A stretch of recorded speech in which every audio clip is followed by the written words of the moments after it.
જય અંબા જય કુંબલાઈમાં આજે 20 જુલાઈ 2025 અને સૂર્યદીપ એટલે કે રવિવાર બપોરના લગભગ 11:39 11:30 કે પોણા 12 થવા આવ્યા છે. આજે શ્રી મહાશક્તિ ખંભલાઈમાં લક્ષચંડી મહાઅનુષ્ઠાનનો 100મો દિવસ. 60,000થી વધારે ચંડીપાઠ આજે પૂર્ણ થઈ જશે. 60,000 ને તમે 1000 વડે મલ્ટીપ્લાય કરો તો 6 કરોડથી વધારે જાપ ખંભલાઈમાંના શ્રી ચરણોમાં સમર્પિત કરી દેવામાં આજ આવશે. એટલે 100 દિવસની ઉર્જા, 60,000 ચંડીપાઠની ઉર્જા અને 6 કરોડ મંત્રોની ઉર્જા ઓલરેડી અત્યારે તળાવ પ્રાગટ્ય સાથે સંચિત થઈ ગઈ છે. પાણી છે એ ઉર્જાનું મંદવાહક છે. સાયન્સ પાણી છે એ ઉર્જાનું મંદવાહક છે. પાણી ઉર્જાને ન તો બહાર જવા દે ન તો આવવા દે. આપણું તળાવ મંદિર પાણીની મધ્યમાં છે. એટલે જે કાંઈ પણ ઉર્જા સંચિત થાય છે એ ઉર્જા ક્યાંય જવાની છે નહીં. યુગો યુગો સુધી આ મંદિરમાં એ સ્થાપિત થઈ જશે. એક નાનકડી એવી કહાની, હું લાંબી ચર્ચા નહીં, પણ એક રાજા શિકાર ઉપર નીકળ્યો છે પુરાતન કાળની અંદર, જંગલોની અંદર.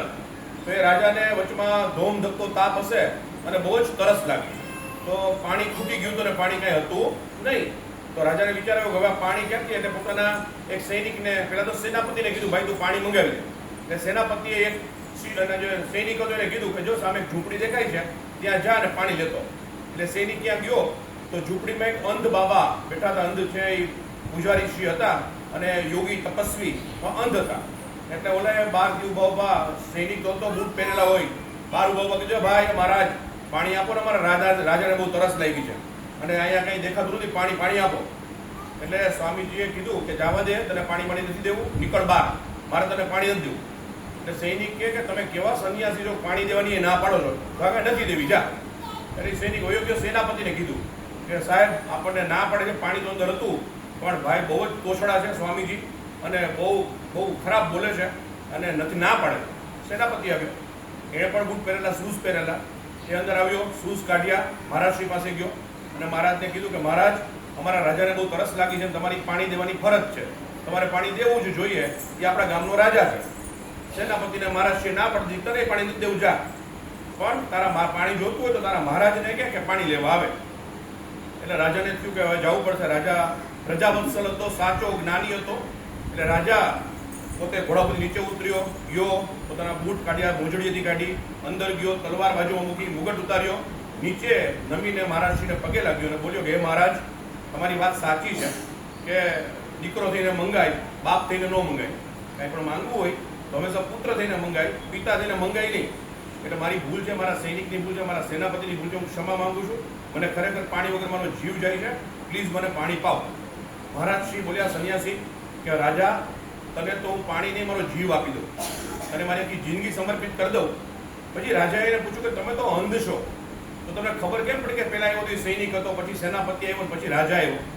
તો કે વાણી, તમારી જે ભાષા છે, બાકી તો મનુષ્ય જેવો જ હોય. ઘણા જીવનમાં એવું બોલે કે આપણને હાડોહાડ એવું ઉતરી જાય કે જીવનભર ભૂલાતું ના હોય. એટલે ઘરમાં પણ આવા આપણા પરિવારમાં એવા સભ્યો હોઈ શકે કે જે ઊભા સળગાવી નાખે. તો વાણી જેટલા અત્યારે આવ્યો તો સરસ્વતી માને પગે લાગીને આવ્યો, એવું સરસ બોલી શકાય કે જે લોકોને સાંભળવું ગમે. એટલા માટે અમે કહાની આજે તમને કીધી કે રાજા બનવા માટેના ઉત્કૃષ્ટ ગુણધર્મ હોય, 32 લક્ષણો પુરુષ હોય તો રાજા બને. એમને રાજા બનાતું નથી. એના માટે નમ્રતા હોય. જેમ જેમ પાત્રતા વધતી જાય એમ નમ્રતા વધતી જવી જોઈએ. એમ એનામાં સોફિસ્ટિકેશન આવવું જોઈએ, આદ્રતા આવવી જોઈએ, કરુણા આવવી જોઈએ અને સાચી સમજણ હોવી જોઈએ. તો એ સૈનિકમાંથી સેનાપતિ અને સેનાપતિમાંથી રાજાના સર્વોચ્ચ પદ સુધી પહોંચી શકે. એટલે આપણે પણ આ યાત્રા અનંત છે. આ કહાની પાછળનો મોરલ ઓફ ધ સ્ટોરી એ છે કે અત્યારે આપણે જે અનુષ્ઠાન થઈ રહ્યું છે એ માં કેવળ સરસ્વતી ભગવતીની કૃપાને જ કારણે, ખંભલાઈમાં તો અવશ્ય, પણ કેમ કે એમાં વાણીનો જ ઉપયોગ છે. સતત તમે જે ગુજરાતીનો કક્કો છે એની મદદથી એક અપશબ્દ પણ બોલી શકાય અને એક મંત્ર પણ બોલી શકાય. બેમાં કાનો માત્ર જ આવે ને, બેમાં કખ ગ જ આવે. સંસ્કૃતની આપણે શ્લોક લઈએ તો એમાંથી આપણે અપશબ્દ પણ બોલી શકીએ, કોઈનું અપમાન પણ કરી શકીએ અને એક મંત્ર પણ એમાંથી જ નિર્માણ પામે. એટલે આપણે science is blessings or curse. મેં કીધું ગઈકાલે વિજ્ઞાન છે કે અભિશાપ છે કે આશીર્વાદ, એ કોના હાથમાં વિજ્ઞાન છે એના ઉપર ડિપેન્ડ કરે.